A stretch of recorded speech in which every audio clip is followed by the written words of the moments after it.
My wife tried to destroy me during our anniversary party. So I secretly recorded her, exposed her lies in court, and won everything in the divorce. I'm still in disbelief as I write this. My entire world collapsed just 3 days ago, and now I'm trying to process it all by putting it into words. This is incredibly difficult to write. I never thought I'd be one of those people sharing a failed relationship story on Reddit.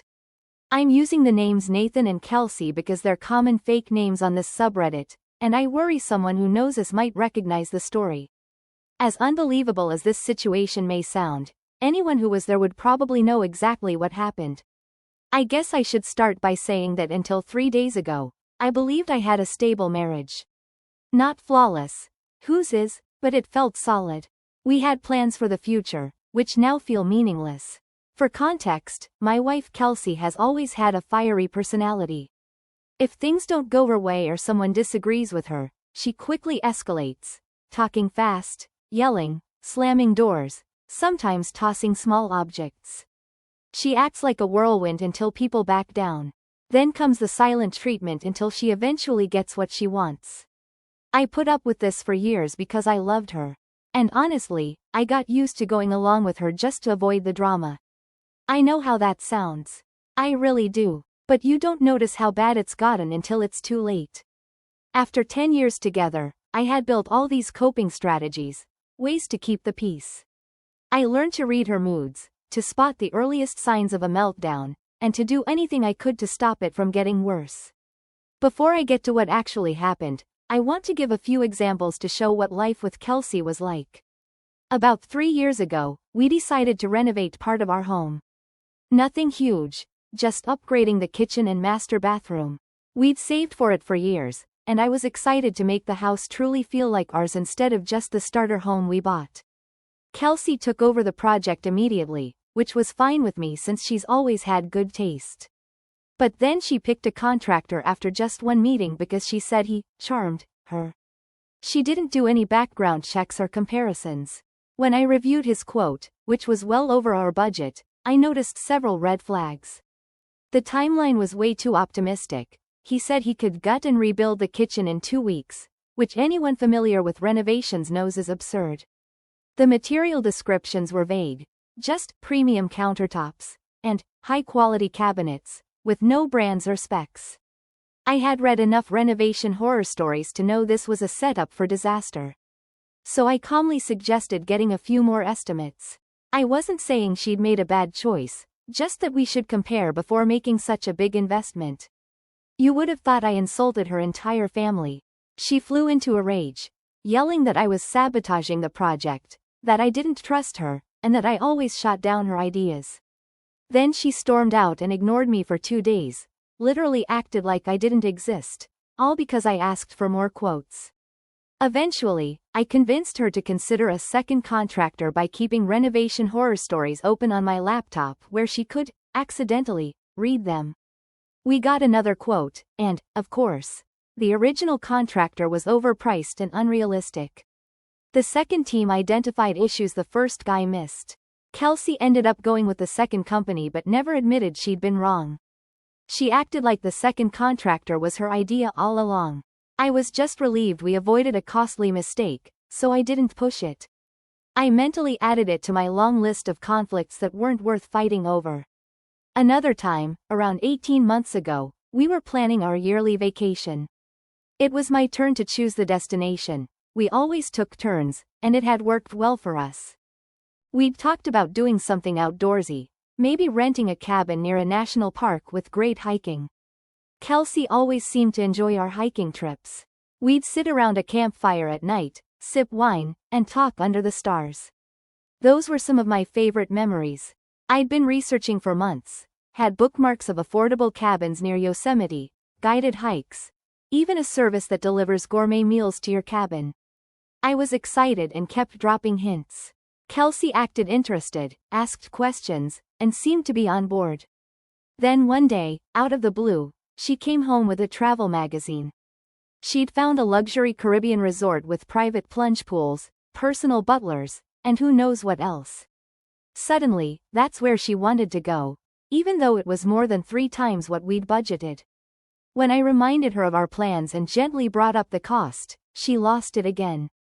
Accused me of being deliberately difficult and trying to keep her from enjoying things everyone else gets to do. She claimed all our friends went on luxury vacations, which wasn't true, and said I was making her feel ashamed for not being rich, which also wasn't true. I'm just careful with money. She threw a decorative pillow that knocked over and broke a wedding photo, something that felt symbolic in hindsight, and declared that the outdoor trip was off. She said she'd booked the resort herself since I was being so negative. Then she slammed the bedroom door hard enough to knock a picture off the wall and didn't speak to me for hours. I ended up sleeping on the couch. When I brought it up the next morning, she acted like nothing had happened. Then she charged the luxury resort to our shared credit card before I could say another word. I didn't argue. What was the point? She'd made up her mind, and I knew from experience that pushing back would just lead to more tension and cold silences. The resort was beautiful, I guess. But I couldn't enjoy it, knowing the cost and how we ended up there. This kind of thing happened over and over in our marriage. Every time I questioned something, she'd blow up, go silent, and then do whatever she wanted anyway.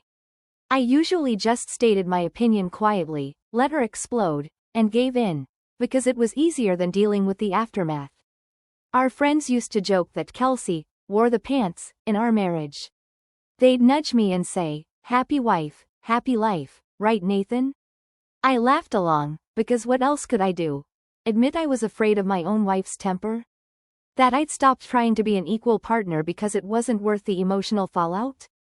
Looking back, I see how unhealthy the dynamic was. But when you're living it, it just feels normal. You adjust. You tell yourself every relationship has its quirks. I did love her, and we had good moments, but the constant tension, the mood swings, the feeling that my opinions never mattered, it wore me down. I just didn't realize how much until it all fell apart. Now for what happened 3 nights ago, the moment that shattered my marriage and erased whatever illusions I had left about who Kelsey really was. We were celebrating our 10th anniversary with around 50. The venue manager kept glancing at me with this strange mix of pity and discomfort, like he didn't know if he should say something or just let me be. I appreciated that he chose silence. Eventually, I thanked him and walked out into the cool night air. The streets were quiet, empty, as if the city knew it should give me space. I sat in my car for maybe an hour, not even turning the engine on. Just sitting, staring. I don't remember driving home, only arriving. The house we'd shared, the place we'd laughed and cried and fought and dreamed. It didn't feel like home anymore. It felt like a crime scene. Her things were still there, untouched. Photos of us, decorations she'd picked, the half-finished anniversary card I'd left on the kitchen table that morning. I walked past all of it like a ghost, numb to everything. But what came next was unexpected. A part of me woke up. Kelsey thought she'd humiliate me and walk away with her new life, but she underestimated how much I'd been silently preparing for something like this. Maybe not consciously, but all those years of her volatile behavior had made me cautious. I'd kept a journal. I had emails, voicemails, photos, even a few recordings, not because I expected to use them, but because I needed to make sense of things when she'd gaslight me after every meltdown. I'd forgotten they even existed until I sat down that night and began digging through my files. It was like putting together the pieces of a long, sad puzzle. But the worst part? I found messages, backed up texts between her and David. Explicit, cruel, mocking me, plans to blindside me at the party, word for word. Wait till you see his face. He'll probably cry like a little boy. It wasn't just betrayal, it was planned humiliation. So, I did what I had to do. I contacted a lawyer first thing in the morning. She was a bulldog, recommended by a friend who had gone through a nasty divorce himself. I handed over everything. She listened, took notes, and then looked at me and said, "We're going to bury them." I'd never been the kind of man who sought revenge. But this wasn't about revenge. It was about justice. About reclaiming the pieces of myself Kelsey had stomped on for years. The day after the party, Kelsey showed up at the house like nothing had happened. I opened the door, and she smiled. Smiled. Like she hadn't burned our life to the ground. I didn't say a word. just handed her a legal envelope and shut the door in her face. Her screaming echoed down the street. I didn't care. I'd spent too many years caring. The court date is set. My lawyer says we have a strong case for emotional abuse, infidelity, and defamation. And with the recording of her announcement, the text messages, and the support from her own family, who've offered to testify on my behalf, it's going to be ugly for her. She thought she was clever. She thought she'd win, but she played herself. I've already frozen the joint accounts and moved my personal funds to a new bank. Changed the locks. Blocked her everywhere. She tried reaching out yesterday, claiming she made a mistake. No, Kelsey, you made a choice. A deliberate, disgusting, public one. And now, I'm making mine. I don't know where I go from here. I'm still in shock. Still picking up the emotional rubble. But for the first time in years, I feel something close to clarity. I see who she really is. I see what I need to rebuild. And most importantly, I see that I'm finally free. Everyone at the venue was giving me sympathetic looks, which only made things worse. I quietly paid the remaining balance, signed the papers the manager handed me, and left. When I got home and walked into our empty house, it hit me all over again. 10 years of marriage were over. I sat down on the edge of our bed, the same bed we'd shared for a decade, and finally broke down. I don't know how long I sat there crying, but eventually, I pulled myself together just enough to check my phone. Kelsey had flooded me with texts. They were all over the place. She was shocked at how her family reacted. I can't believe they would do this to me, she wrote. She admitted the announcement at the party was a mistake, but she didn't take back her decision to leave me. I shouldn't have done it that way, but you have to understand, I need to move on. She suggested we talk or even see a counselor. We should sit down with someone who can help us through this transition. Then she tried to paint it as a cry for help. But she never explained what kind of help she needed, or why humiliating me in front of everyone was the way to get it. Eventually, she started blaming me. If you had been more attentive, if you took my needs seriously, this wouldn't have happened. It was classic Kelsey, jumping between playing the victim, offering to fix things, and blaming me for everything that went wrong. She wasn't taking responsibility, she was just tossing out every excuse, hoping something would stick. But this time, she'd gone too far. She crossed a line she couldn't come back from. I didn't respond. I didn't answer her calls. Instead, I called a divorce lawyer first thing the next morning and set up a meeting. I wasn't confused. I knew exactly what I needed to do. I'm writing this now not to question my choices, but to process how my entire life fell apart in one night. Update. Thanks to everyone who responded to my first post. Some of you asked what happened after the party and how her family reacted.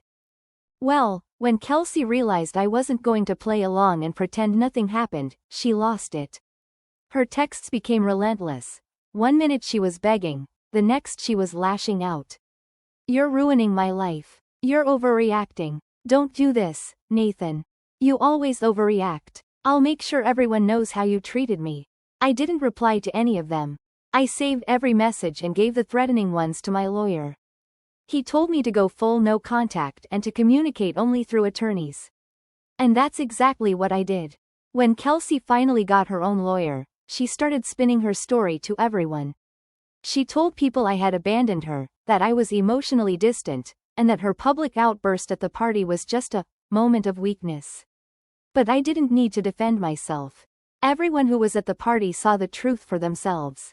Kelsey tried to claim alimony, saying our 10-year marriage and financial differences meant she deserved support. But my lawyer and I were ready. We told her legal team that if she pushed for alimony, we'd bring in witness statements from people, including her own family, who saw her leave me for another man right in front of everyone. We weren't threatening her, we were just being honest. A few days later, her lawyer called mine. Kelsey had dropped the alimony request. But that wasn't the end of it. Word got out fast about what she'd done. Her own father publicly disowned her. Her mother stopped taking her calls. And about 2 months later, I heard she was either fired or forced to resign from her job. Where, surprise surprise, David was her boss.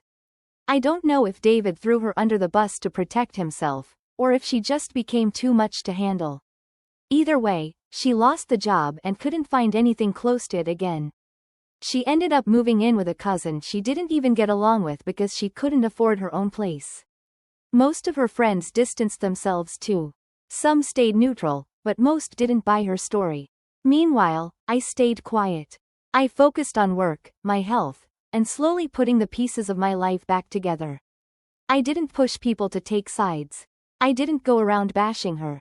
I just let the truth speak for itself. The divorce was finalized not long after. No alimony, no split retirement. I kept the house and the car, both of which I paid for. And for the first time in months, I could finally breathe. But healing wasn't instant. I still had flashbacks to that night, the way Kelsey looked when she dropped the news, the smug smile on David's face, the stunned whispers of our guests. Those memories haunted me for a while. Still, day by day, the weight got lighter. My friends stood by me. My coworkers respected how I handled everything without making it into a drama. And most of all, I felt peace. I knew I had done everything I could. I didn't lash out. I didn't break down publicly. I fought with dignity and I walked away with my head high. Looking back, I barely recognized the man I was at that party. The one who stood frozen while his wife destroyed their marriage in front of a crowd. But I know who I am now. I survived. I stood up for myself. And I moved on.